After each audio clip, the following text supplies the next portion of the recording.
Halo semuanya, Assalamualaikum warahmatullahi wabarakatuh. Gimana nih anak-anak hari ini kabarnya? Bagaimana? Alhamdulillah sehat, Bu. Oke, nah jadi murid-murid pada hari ini kita akan mempelajari materi baru nih dalam pembelajaran bahasa Indonesia. Ada yang tahu gak? Coba lihat ini di sini apa? Betul. Nah, jadi pembelajaran kita pada hari ini yaitu mengenai teks negosiasi. Nah, di sini ada yang tahu gak sih teks negosiasi itu apa? Belum tahu, Bu. Oke, karena belum tahu, di sini Ibu akan kasih tahu ya mengenai teks negosiasi. Nah, jadi teks negosiasi itu apa sih? Teks negosiasi yaitu suatu bentuk interaksi sosial yang mana berfungsi untuk mencapai kesepakatan di antara pihak-pihak yang memiliki kepentingan yang berbeda. Nah, jadi maksudnya di sini ada kedua belah pihak yang memang ingin mencapai suatu kesepakatan bersama. Nah, di sini ada beberapa ciri-ciri, jenis-jenis, dan lain sebagainya. Oke, kita langsung saja ya. Oke, yang selanjutnya yaitu ciri-ciri dari teks negosiasi. Nah, jadi di sini ada beberapa ciri-ciri dari teks negosiasi. Yang pertama yaitu menghasilkan kesepakatan. Tentu saja ya, dengan namanya itu teks negosiasi yang pastinya harus menghasilkan kesepakatan bersama. Yang kedua yaitu memprioritaskan kepentingan bersama.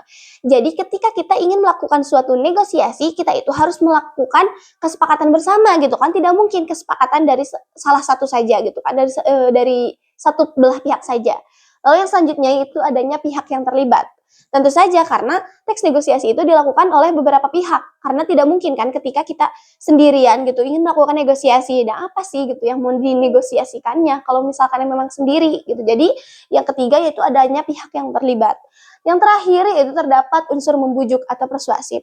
Pastinya ketika kita ingin melakukan suatu negosiasi bersama orang lain gitu, kita harus menggunakan bahasa yang memang memperlihatkan bahwa hal itu tuh meyakinkan gitu kan. Dan juga jangan menggunakan kekerasan. Oke, next. Nah, lalu yang selanjutnya itu ada jenis-jenis dari teks negosiasi. Yang pertama yaitu berdasarkan situasi. Nah, jadi di sini tuh berdasarkan situasi dalam teks negosiasi ada dua jenis, yaitu formal dan juga informal. Nah, yang formal itu maksudnya bagaimana? Jadi ketika kita melakukan negosiasi misalkan di perusahaan, di kantor, ataupun di situasi formal seperti sekolah ataupun hal lainnya. Nah, untuk situasi yang informal itu maksudnya di mana? Misalkan ketika kita ingin bernegosiasi nih bersama teman ataupun bersama dengan keluarga. Nah, itu berarti termasuk jenis situasi yang informal. Oke, yang kedua yaitu berdasarkan keuntungan ataupun hasil.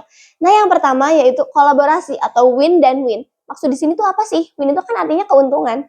Nah, jadi maksud di sini itu kedua belah pihak yaitu mencapai keuntungan bersama ataupun kesepakatan bersama.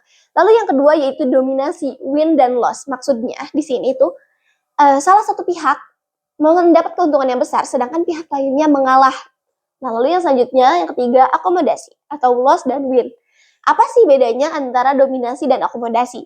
Kalau win dan loss ataupun loss dan win. Jadi akomodasi itu salah satu pihak itu sengaja mengalah untuk menjaga hubungan yang baik gitu kan. Jadi ketika dominasi itu salah satunya diuntungkan dan yang lainnya itu terpaksa mengalah, sedangkan kalau akomodasi itu sengaja untuk mengalah. Nah, lalu yang selanjutnya itu menghindarkan konflik ataupun loss dan loss. Jadi kedua belah pihak itu tidak mencapai kesepakatan bersama atau keduanya juga tidak mendapatkan keuntungan yang sama gitu. Jadi kedua belah pihaknya itu sama-sama gagal dalam mencapai kesepakatan. Oke, yang selanjutnya yaitu dari struktur teks negosiasi. Nah, jadi ketika negosiasi dijadikan sebuah teks, ada beberapa struktur yang harus dipenuhi. Itu yang pertama, orientasi. Nah, di sini orientasi itu berisi ucapan salam pembuka ataupun basa-basi awal. Yang kedua yaitu permintaan. Nah, di sini orang yang ingin bernegosiasi mengajukan jasa ataupun barang gitu ya yang ingin diajukan. Lalu yang ketiga yaitu pemenuhan. Nah, di sini orang yang diajak bernegosiasinya menyatakan gitu apakah dia sanggup ataupun tidak menyediakannya. Lalu yang keempat yaitu penawaran. Nah, disinilah puncak dari tawar menawar gitu kan. Yang selanjutnya itu persetujuan. Nah, di sini pihak yang diajak bernegosiasi harus menyatakan gitu kan apakah dia memang menyetujui ataupun tidak dari penawaran tersebut. Lalu yang selanjutnya itu penutup yang mana berisi pengucapan salam dan juga terima kasih. Seperti itu, lanjut saja yang selanjutnya. Yang selanjutnya itu unsur kebahasaan. Nah, di sini ada beberapa unsur kebahasaan dalam teks negosiasi ataupun dalam negosiasi. Yang pertama yaitu bahasa yang santun.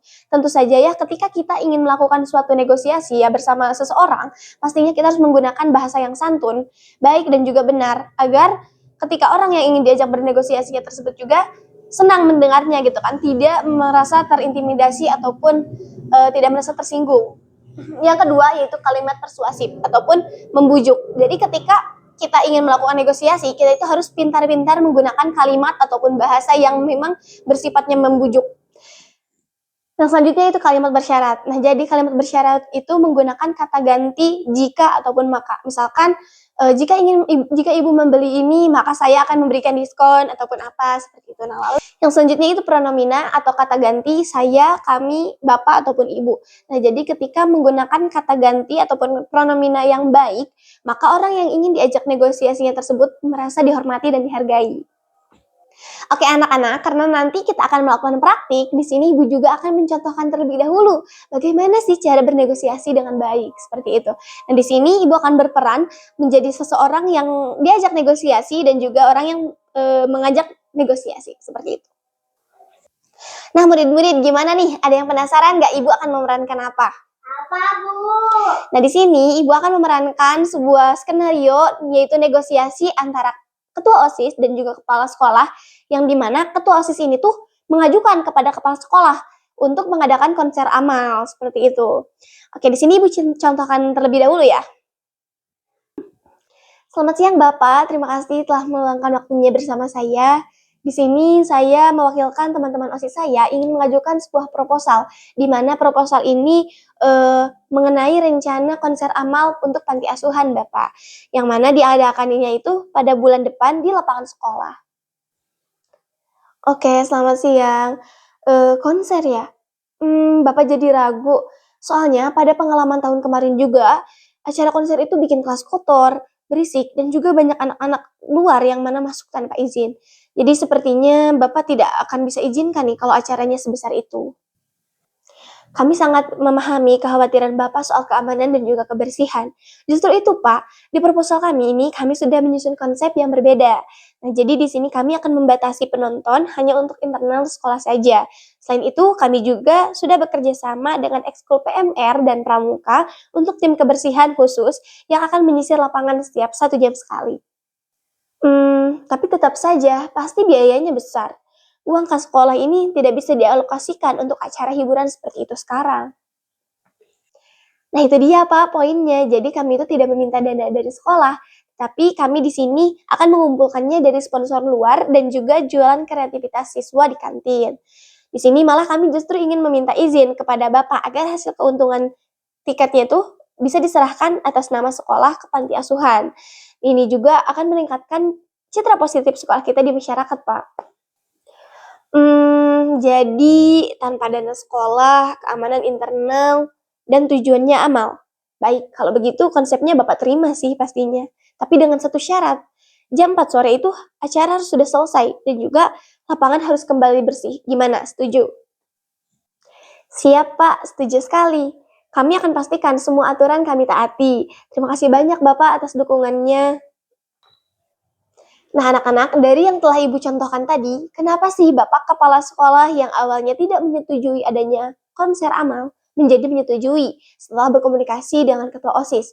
Jadi di sini, ketua OSIS tersebut itu melakukan ataupun menggunakan kalimat persuasif ataupun kalimat membujuk, di mana kedua belah pihak itu diuntungkan. Nah di sini maksudnya, jadi ketua OSIS tersebut itu tidak menanyakan secara langsung apakah kepala sekolah tersebut setuju atau tidak gitu kan, tetapi menggunakan kalimat di mana ketika melakukan konser amal, maka citra sekolah itu akan meningkat gitu kan, ataupun menjadi lebih baik. Nah, jadi di sini kedua belah pihak itu menguntungkan.